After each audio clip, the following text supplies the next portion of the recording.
Let us begin the chapter consumer protection. तो मैं और आप कंज्यूमर हैं, कुछ ना कुछ गुड्स एंड सर्विसेज लेते रहते हैं। हाँ, मैं और आप कंज्यूमर हैं और कंज्यूमर्स को मार्केट में जाने अनजाने प्रोड्यूसर्स क्या करते थे, एक्सप्लॉइट करते हैं।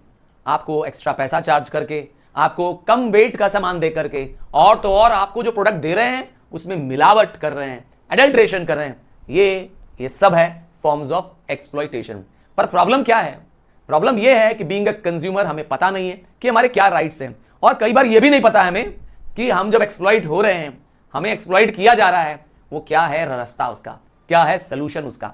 मतलब हमें यह भी नहीं मालूम है कि हमारे साथ क्या हो रहा है, हम कैसे एक्सप्लॉइट हो रहे हैं, ये हमें पता ही नहीं है जी। CAS लिखा है बस, देखो वहां पर। चलिए आगे बढ़ते हैं। कंज्यूमर एक्सप्लॉइटेशन मतलब harming the interest of the consumer, consumer exploitation. ठीक है, कंज्यूमर के कैसे कैसे एक्सप्लॉइटेशन होते हैं। कंज्यूमर के साथ सबसे पहला एक्सप्लॉइटेशन होता है ओवर चार्जिंग, मतलब हाई प्राइस चार्ज करना, जो प्रोडक्ट का MRP है उससे ज्यादा लेना। क्या कभी आप मॉल में गए हैं? हाँ, सिनेमा हॉल में गए होंगे, तो आपको जब मूवी देखने जाते हैं किसी अच्छे थिएटर में, तो वहां पे होता क्या है कि जो मूवी थिएटर में आप पॉपकॉर्न खरीदते हैं, वो पॉपकॉर्न बहुत महंगा होता है। आपको ध्यान है? हाँ, वो है एग्जाम्पल ऑफ ओवर चार्जिंग। और अंडर वेइंग, कम वेट देना। एडल्ट्रेशन मतलब मिलावट कर देना, आपके खाने के प्रोडक्ट को भी उन लोग मिला दे रहे हैं। एग्जाम्पल बड़ा अच्छा दिया इसमें, जो धनिया पाउडर है उसमें हॉर्स डंग मिला दे रहे हैं। हाँ, हॉर्स डंग। अब आप सोच लीजिए कितनी बदमाशी कर रहे हैं। मिसलीडिंग एडवर्टाइजमेंट देना, एडवर्टाइजमेंट में बताते कुछ है और होता वो नहीं है। कहता है दाग चले जाएंगे, दाग अच्छे हैं, और क्या होता है, कपड़ा मैला होता है, बच्चा कपड़ा मैला कर देता है, एडवर्टाइजमेंट दिखाता है, और माँ 10 रुपए में क्या करती है, कपड़ा साफ कर देती है। पर आप घर में जाइए, दाग अच्छे नहीं है, मार अच्छी है, एक लगेगा माँ का। बात समझ में आए क्या कहना चाहते हैं? तो एडवर्टाइजमेंट बहुत मिसलीड करती है, और कंज्यूमर्स को पूरी तरह से प्रोडक्ट के बारे में जानकारी नहीं दी जाती। ये बहुत बड़ा बेईमानी है। तो इंपॉर्टेंस यही है इस कंज्यूमर प्रोटेक्शन का, कि कंज्यूमर को अगर जानकारी होगी तो वो क्या करेगा, एक्सप्लॉइट नहीं होगा। अभी आपको पता ही नहीं है कि अगर हमारे साथ चीटिंग हो, हमारे साथ एक्स्ट्रा पैसा लिया जाए, कोई हमारे साथ मिलावट करे, तो मैं और तुम क्या कर सकते हैं। हाँ, मैं बताने वाला हूं इस चैप्टर में तुम क्या कर सकते हो। तुम्हारे पास जो पावर है वो तुम्हें पता ही नहीं है, तुम्हारे पास जो राइट्स हैं, हाँ, तुम्हारे पास जो राइट्स है वो तुम्हें पता ही नहीं है। ये सब बताता है। ठीक है, आपको क्रिटिकल थिंकिंग करने का मौका देता है, मतलब आप जज कर पाएंगे सही है कि गलत है। और तो और ये हेल्प करता है कंज्यूमर को कंपनसेशन मांगने में। कंपनसेशन मतलब जो कंज्यूमर को चीट किया गया तो उसके नुकसान की भरपाई कराना। और क्या कर सकता है, गवर्नमेंट भी ऐसे बहुत सारे क्या करती है, कंज्यूमर अवेयरनेस प्रोग्राम चलाती है। जैसे एक बहुत पॉपुलर प्रोग्राम है जागो ग्राहक जागो। हाँ, गवर्नमेंट का इनिशिएटिव है, जिसमें गवर्नमेंट क्या करती है, कंज्यूमर्स को उनके राइट्स के बारे में एजुकेट करती है। क्योंकि जब हमें पता ही नहीं है कि हमारे राइट्स क्या है, तो हम किस तरीके से अपनी सुरक्षा कर सकते हैं, नहीं कर पाएंगे। बात समझ में आ रही है? अब एक कानून बनाया गया है, कंज्यूमर प्रोटेक्शन एक्ट 1986। सर क्या कह रहे हैं, वहां तो 2019 लिखा है। हाँ, उसी कंज्यूमर प्रोटेक्शन एक्ट को क्या कर दिया गया, अपडेट कर दिया गया, अमेंड करके बना दिया गया। तो क्या है ये एक्ट? तो पहले बहुत सारे कानून बनाए गए कंज्यूमर्स को बचाने के लिए, जैसे सेल ऑफ गुड बनाया गया, एग्रीकल्चर प्रोड्यूस बनाया गया, ड्रग एंड कॉस्मेटिक एक्ट बनाया गया।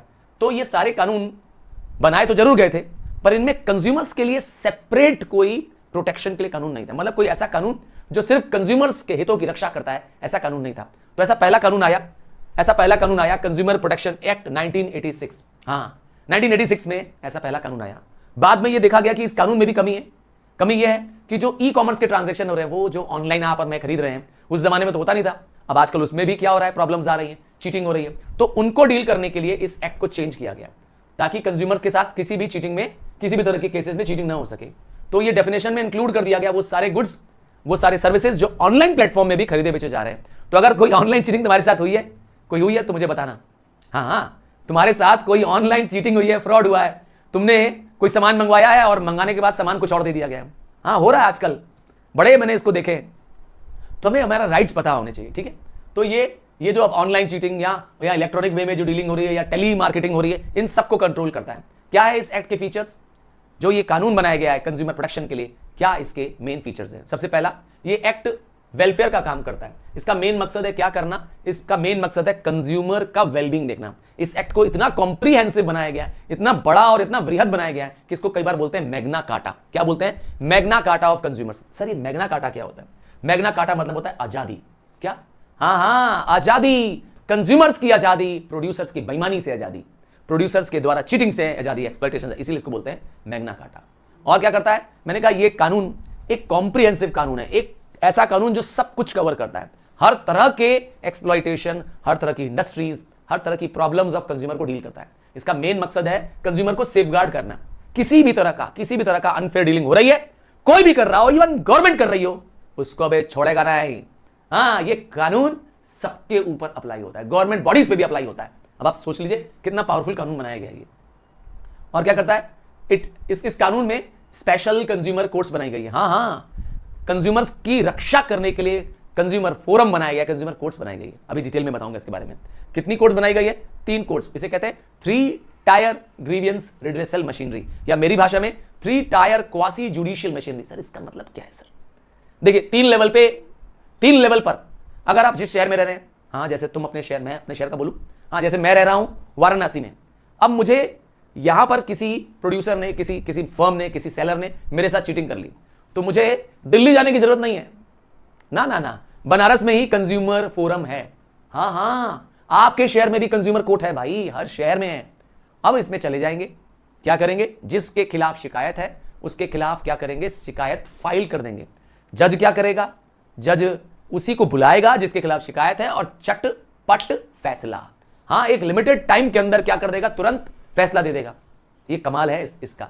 तो अगर डिस्ट्रिक्ट लेवल पर हम सेटिस्फाइड नहीं हुए तो इसके ऊपर जाएंगे, आ जाएगा स्टेट कमीशन।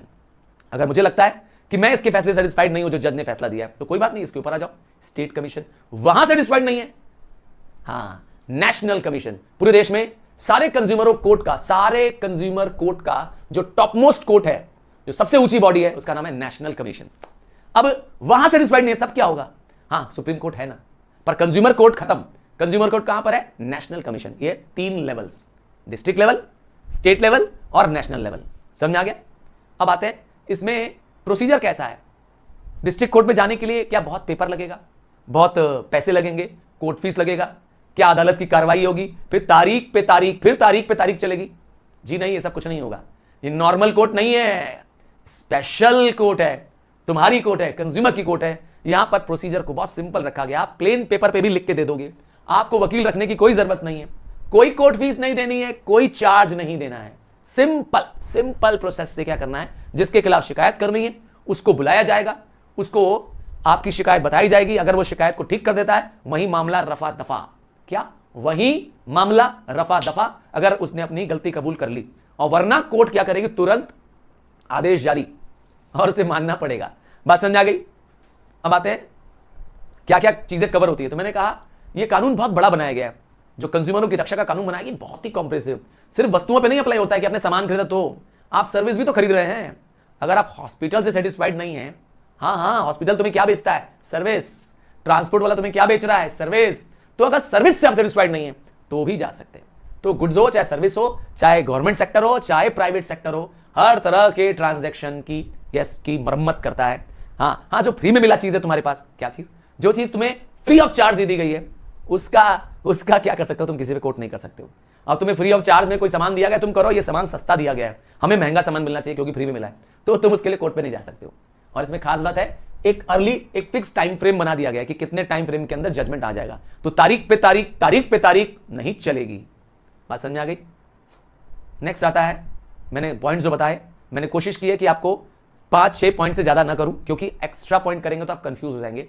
और आपको 5-6 पॉइंट्स, क्योंकि 5 पॉइंट का क्वेश्चन लॉन्ग बनेगा, तो इसीलिए 5 पॉइंट्स कर लेंगे तो आपका काम हो जाएगा। ठीक है, बात करते हैं राइट्स ऑफ कंज्यूमर्स की। मतलब कंज्यूमर्स का हक, कहते हैं ना साडा हक एते रख, आई वॉन्ट माई राइट्स। हाँ, आपको किसी की बात याद आ रही है क्या? हाँ, मैं आपको बता देता हूं एक राइट्स का एग्जांपल।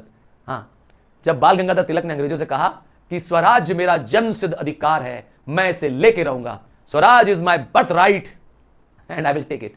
तो चलिए यार, राइट का मतलब है मैं और आप एक कंज्यूमर है, मैं और आप मार्केट में गुड्स एंड सर्विसेज खरीद रहे हैं, तो मुझे हमारे नीड की चीज चाहिए, वो वस्तु जो वस्तु हमने खरीदी है उस पर हमारा हक है।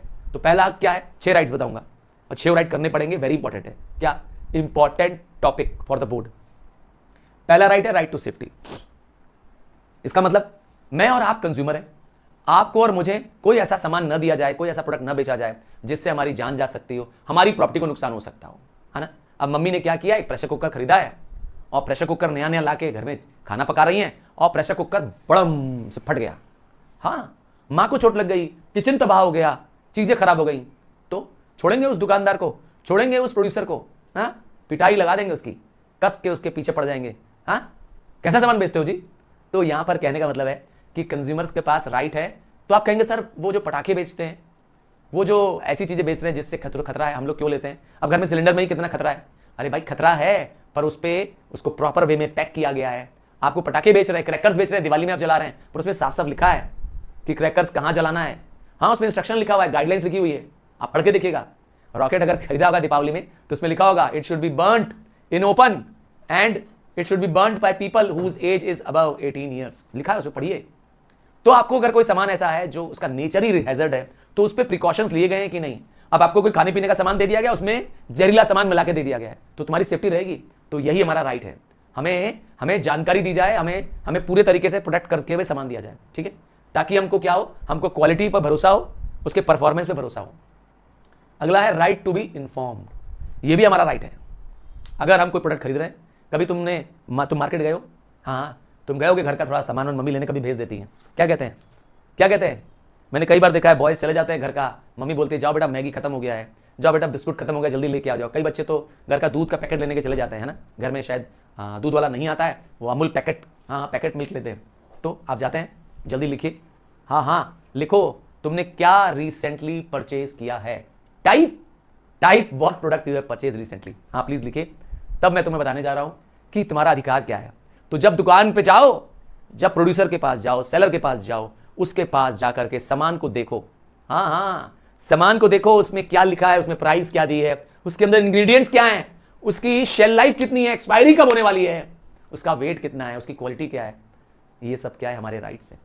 ये चेक करना और यह जानकारी देना उनकी जिम्मेदारी। तो अगर आपने डे टू डे नीड्स का कोई सामान खरीदा, आपको उसमें पूरी इंफॉर्मेशन मिलेगी, प्रिकॉशन मिलेगा, प्रोडक्ट के इंग्रेडिएंट्स मिलेंगे, ये हमारा राइट है, ये हमारा हक है।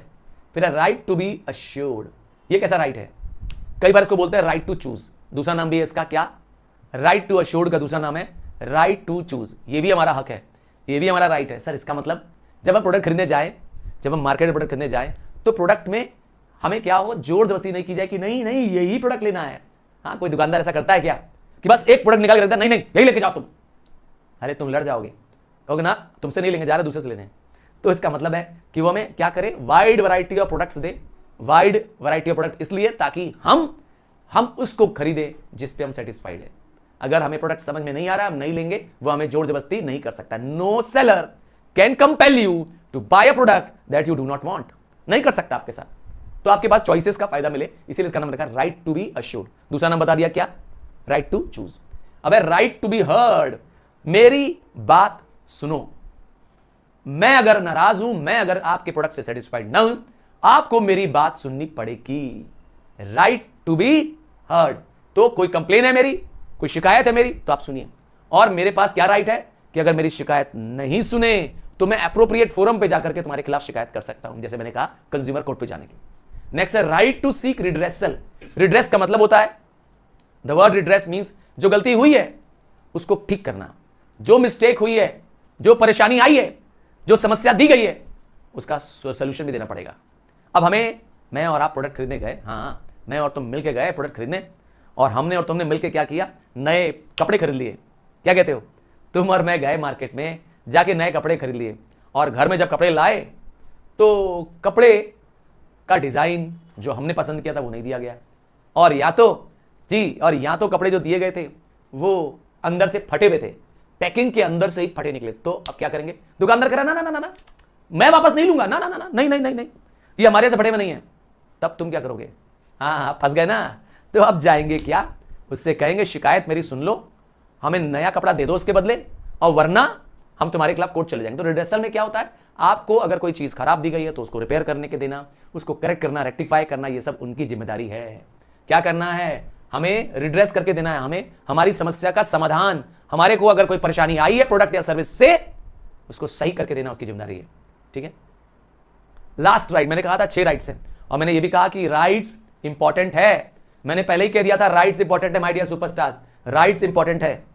हाँ, तो जब राइट्स की बात कर रहे हैं तो इनमें से एक सबसे इंपॉर्टेंट राइट में से ये भी आता है। आप कहेंगे सर ये सबसे इंपॉर्टेंट क्यों है? राइट टू कंज्यूमर एजुकेशन को सबसे इंपॉर्टेंट क्यों माना गया है? बस इसलिए माना गया है, इसको कहते हैं right to consumer education also. दोनों नाम बता रहा हूं, राइट टू कंज्यूमर अवेयरनेस का दूसरा नाम है कंज्यूमर एजुकेशन। सर इसमें क्या है?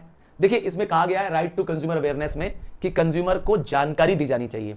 क्या जानकारी देनी है? कि उनके राइट्स क्या है। मैंने कहा जब तक मुझे पता ही नहीं है कि मैं किसी फर्म के खिलाफ, गवर्नमेंट के खिलाफ कोर्ट में जा सकता हूं, तो मैं जाऊंगा ही नहीं।